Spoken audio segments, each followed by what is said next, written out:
The people in Peshtigo said the evening went strange before anything happened.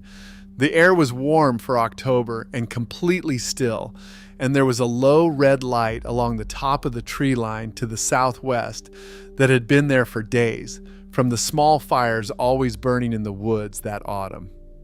Then, late in the evening on the 8th of October, 1871, the stillness ended.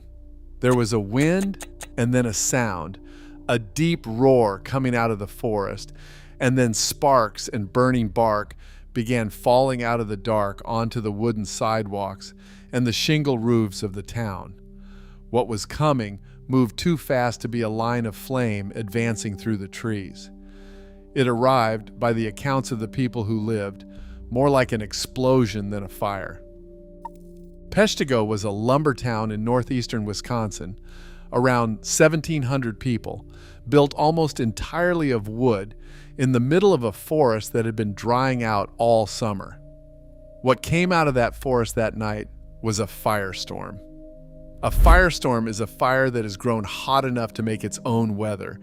It pulls air in from all around it so hard that the inrushing wind feeds the flames further, and the whole thing becomes a self-sustaining column of fire that generates winds like a storm. Survivors in Peshtigo described a whirl of fire that moved through the town like a tornado and lifted railcars and the walls of houses into the air. The town was substantially gone in about an hour. Most of it was taken in the time it takes to watch a film, not over a night of building by building burning. The heat was great enough that people who reached open ground still died from the temperature of the air itself, without the flames ever touching them. Nothing about the conditions was hidden. It had been a very dry year across the upper Midwest. In the Peshtigo area, the last soaking rain anyone could point to had fallen on the 8th of July, 3 months to the day before the fire. The forests around Peshtigo were full of slash, the branches and tops and debris left behind by logging, drying in the sun. And clearing land by burning it was ordinary work. Farmers and railroad crews set fires all through that country to open ground, and in a normal year the fires stayed small and did their job. That autumn the ground and the air were ready to carry fire in a way they normally were not. Small fires had been smoldering in the woods around Peshtigo for weeks, which is what the red glow on the horizon had been. On the night of the 8th, a strong wind came through ahead of a cold front, and it took all of those small, ordinary fires and made them into one thing. The one thing in Peshtigo that would not burn was the Peshtigo River, running through the middle of the town, and almost everyone who survived did it the same way. They got into the water. Father Peter Pernin was the parish priest at Peshtigo and Marinette. He left one of the few detailed first-hand accounts of the night, and much of what is known about what happened in the town comes from him. He got into the river at about 10 in the evening, and he stayed in it for about 5.5 hours. Standing in the river was the best chance anyone had, and it was still lethal. The people in the water stood up to their necks and still had to keep dunking their heads under, because the air above the surface was hot enough to burn hair and scorch skin, and because burning debris was landing on the water around them. Livestock had gone into the river too, panicking, and people were struck by them in the dark. Some of the people in the river drowned.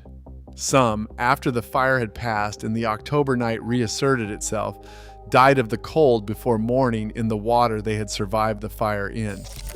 The river was the safest place in Peshtigo, and it killed people too. By morning, Peshtigo was gone, and so were the farms and the smaller settlements around it, the scattered clearings the locals called the sugar bushes, and the logging camps out in the woods where men had been working alone. Nobody has ever been able to say how many people died. The usual range given is between about 1,200 and 2,500, which makes it the deadliest fire in American history by a wide margin. In the town of Peshtigo itself, the figure is often put near 800, but the records burned with everything else, Whole families died together with no one left to report them. And the woods were full of immigrant laborers and transient loggers whose names were on no list to begin with. The true number was never established and never will be. Many of the dead were buried together, unidentified, because there was no way to identify them and no one left to do it. On the same night, about 250 miles to the south, Chicago was on fire. The Great Chicago Fire started the evening of October the 8th, the same evening as Peshtigo, and it burned a large part of a major American city. It killed around 300 people.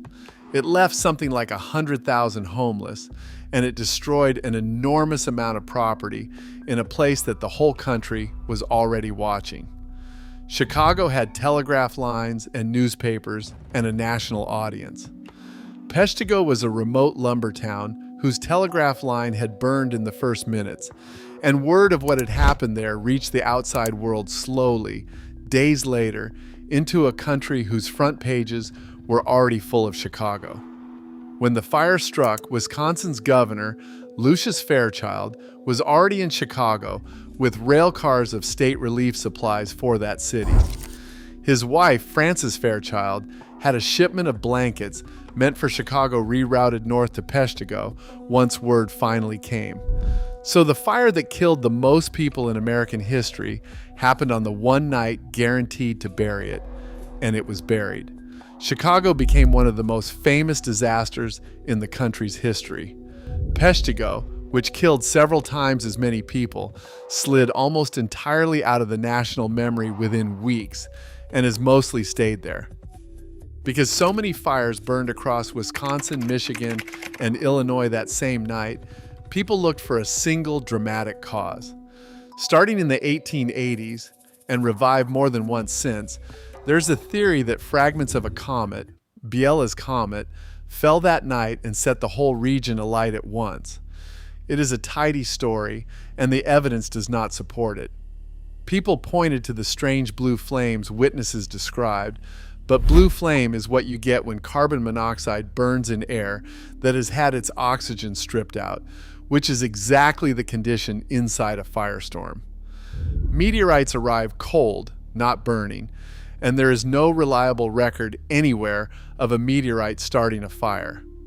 The plain explanation covers everything the comet was invented to explain. The entire upper Midwest was in the same drought, full of the same logging slash, cleared by the same routine burning, and hit by the same weather system on the same night. A tinderbox only needs a spark, and that autumn, with fire set all through the woods to clear land, there were sparks everywhere by design. That is the part that has kept fire scientists interested in Peshtigo long after the public forgot it. The way the fire behaved, the self-generated wind, the fire whirls, the deaths from heat alone, became a foundational case in the study of how mass fires behave, later read closely by people who studied firestorms in cities. That is stated as record, not as a moral. Peshtigo was rebuilt. People came back and put the town up again on the same ground, and it is still there, a small city in Wisconsin with a museum that keeps the account of the night. What did not come back was the memory of it in the country at large. What a country remembers is not settled by the size of the loss. It is settled by who is looking when it happens. And on the night of October the 8th, 1871, the country was looking at Chicago. The larger fire, in the smaller place, with no telegraph left to report it, simply fell out of the record while everyone's attention was 250 miles away.